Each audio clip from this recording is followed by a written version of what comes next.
Bonjour à tous, Salut. me voici de nouveau avec Alexandre Roy pour notre troisième vidéo ensemble. Et aujourd'hui, nous allons aborder le thème des sciences humaines en école d'ingénieur. Exactement.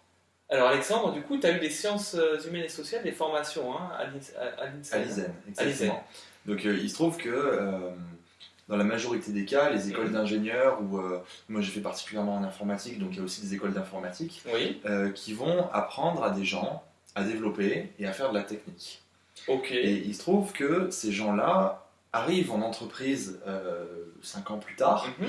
avec des capacités pour pouvoir développer. D'accord, Mais il se trouve si on n'a pas de sciences humaines au sein de l'école, les Ouais. gens ne savent pas se comporter avec une équipe, ont du mal à travailler en équipe d'accord, et ont même des problèmes en général d'interaction avec les gens.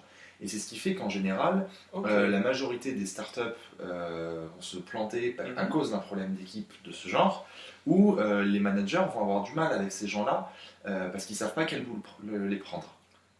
D'accord. Donc Voilà. tu veux dire que c'est important parce que ça permet après aux futurs ingénieurs de pouvoir bien s'insérer dans le monde de l'entreprise. Exactement. Et je pense qu'il y a deux raisons principales.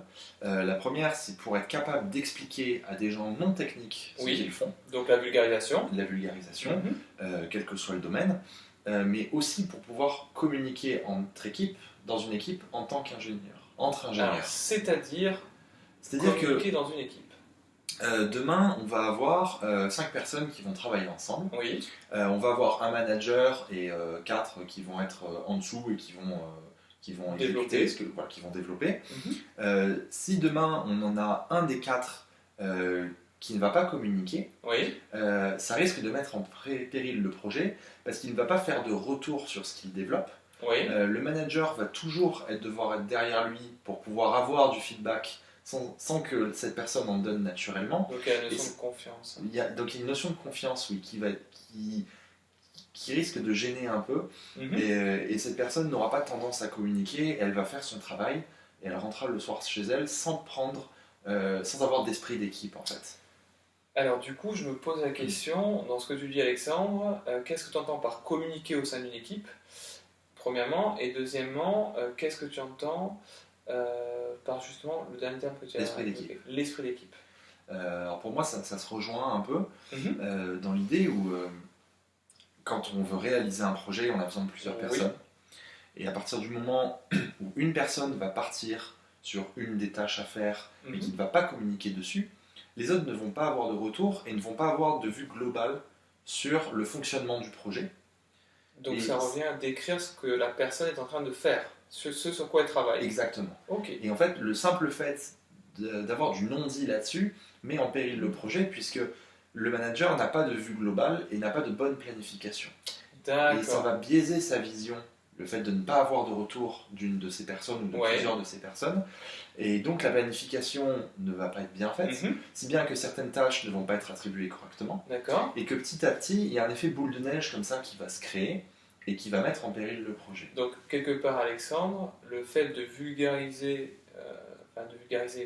disons de communiquer sur ce qu'on est en train de faire, à quel état d'avancement on est, ça permet justement au manager d'avoir une vision globale sur le projet, et du coup de contrôler et d'être sûr que, entre guillemets, l'état d'avancement du projet correspond bien à l'état d'avancement réel. Exactement. Celui perçu, C'est ça. mais d'accord. Et qu'il est capable comme ça d'avoir un peu des métriques où il va savoir Mhm. que le projet, telle tâche a été fait en tant de temps, Oui, il a des retours là-dessus, il va pouvoir avoir une meilleure planification, il va pouvoir optimiser l'équipe. Ensuite, si chacun va aussi communiquer ce qu'il préfère faire, oui, les tâches vont être faites plus vite aussi, parce que chacun va avoir un travail qu'il aime. d'accord. Donc forcément, à partir de là, si la personne communique, Mhm. tout va tout de suite mieux avancer. D'accord, parce que la personne va du coup donner des informations qui vont permettre le calcul d'indicateurs, l'estimation du temps de production de certaines tâches, Exactement. du coup une meilleure planification, du coup on va avoir du feedback, Oui. des retours qui vont permettre d'améliorer le travail en soi, Exactement. et aussi du coup d'orienter la répartition des tâches selon les appétences de chacun, ce qui va renforcer la motivation. Tout à fait. Ok. Et il faut savoir aussi que tu parles de renforcer la motivation. Ouais. Le fait même que ces personnes s'entendent bien, Mhm.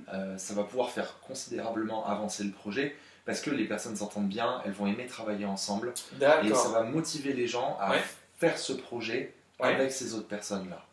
Donc, quelque part, à constituer des équipes en tenant compte également des affinités entre les personnes permet de créer une synergie Exactement. et du coup de bénéficier à la fois aux employés et aux employeurs. Exactement. Et Ok. c'est vraiment une relation qui va être gagnant-gagnant. Et est-ce que c'est ça que tu entendais quand tu parlais du coup d'esprit d'équipe? Oui, clairement. Pour moi, c'est vraiment une équipe, c'est comme une famille, quoi. C'est quelque chose qui doit fonctionner D'accord. ensemble.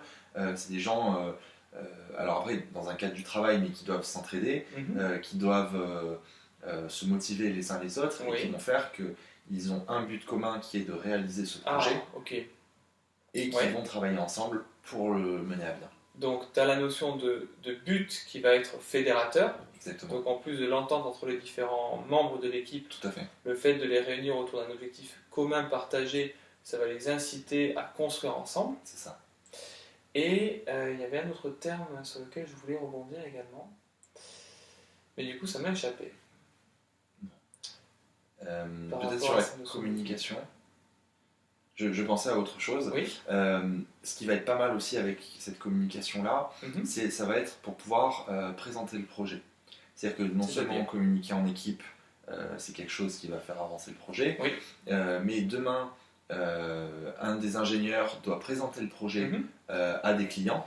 Il aura la vision globale. Il aura la vision globale, parce que tout le monde va lui en parler. Il sera capable d'adapter les termes techniques à l'audience. Polyvalence, Polyvalence. vulgarisation. En général, ça peut être quelque chose qui va être présenté dans une autre langue.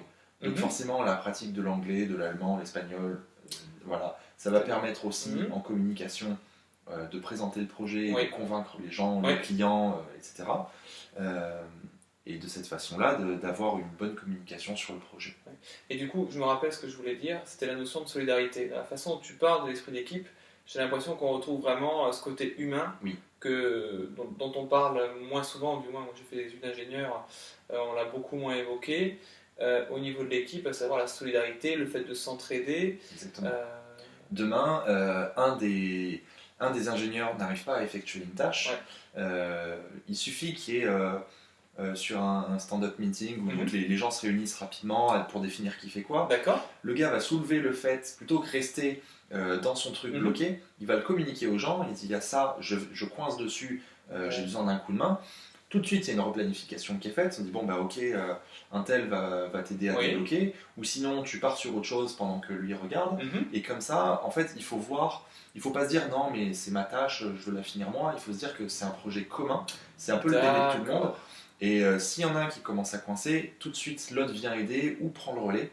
Ok. Dans le but de faire avancer le projet. D'accord. Donc il y a cette notion, si je comprends bien, de puissance de frappe, si j'ai envie de dire, où si l'un des membres du projet, du coup, rencontre une difficulté, il y a toute l'équipe qui peut se mobiliser pour l'entraider. Exactement. Parce que du coup, ils sont tous dans le même bateau et ils se battent en vue de l'objectif. C'est ça. Il faut qu'ils se disent commun. que s'il y en a un qui faute, c'est le projet qui va tomber.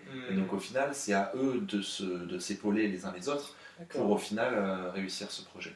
D'accord. Ouais, ça fait une belle analogie, ça me fait penser au sport quand tu parles de ça. C'est l'idée. Le but, c'est d'aller marquer son objectif et de traverser tout le terrain, malgré toutes les embûches qu'il y a. Et s'il y en a un qui a du mal, bah, c'est l'autre qui va prendre le relais, sans mauvais jeu de mots, pour pouvoir courir à sa place, quoi. D'accord, très intéressant. Et du coup, quelle différence tu verrais entre la vie professionnelle et la vie privée? Parce que de par cette définition de l'équipe, j'ai l'impression que les deux sont proches. Pour moi, c'est très très proche en effet. D'accord. C'est-à-dire que quand vous rentrez à la maison et que vous avez tout un tas de choses à faire, que vous allez contribuer à la vie de famille, et de cette même façon, quand vous allez à l'entreprise, l'entreprise c'est un peu une autre famille qui a pour but de développer certaines choses, et donc peut-être une famille plus grande, mais on va travailler avec cette famille-là pour pouvoir atteindre son objectif.